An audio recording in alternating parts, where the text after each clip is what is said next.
इधर वेखो कुकड़ी की शामत आने लगी।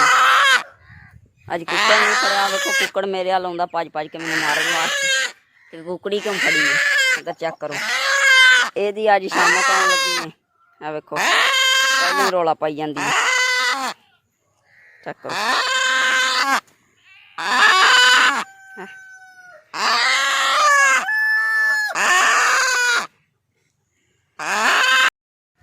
इधर वेखो कुकड़ी की शामत आने लगी।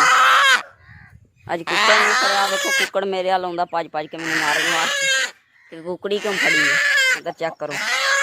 यदी अज शामत आने लगी है। आ वेखो पहले ही रौला पाई जाती है। चेक करो।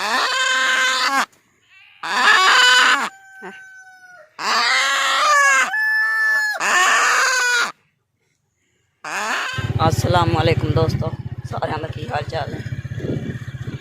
तुहानू जिवें पता मैं गेलन टंगी है। डीजल लैन जाना पिया। डीजल लिया के ते फिर पावांगे ट्रैक्टर ते कढ़ के हल वाह के ते ओड़े कढ़ के ते लावांगे नैपियर ग्रास ते वह भी लांदियां तुहानू विखावांगा। हले तो मैं जा रहा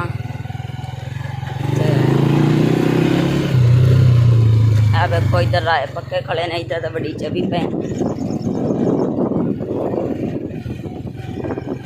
चेक करो।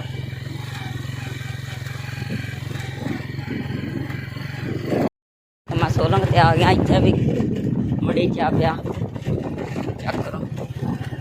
उस बाद मैं जा रहा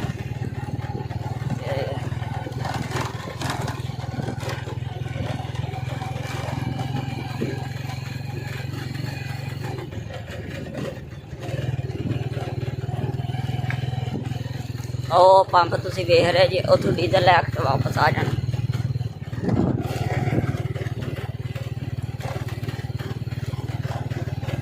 ਉਹ मेन रोड जाता पिया।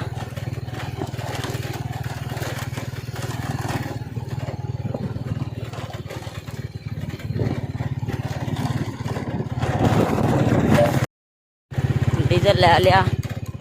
हुण आ वेखो टंगिया अगे। हम वापस जाने पिया।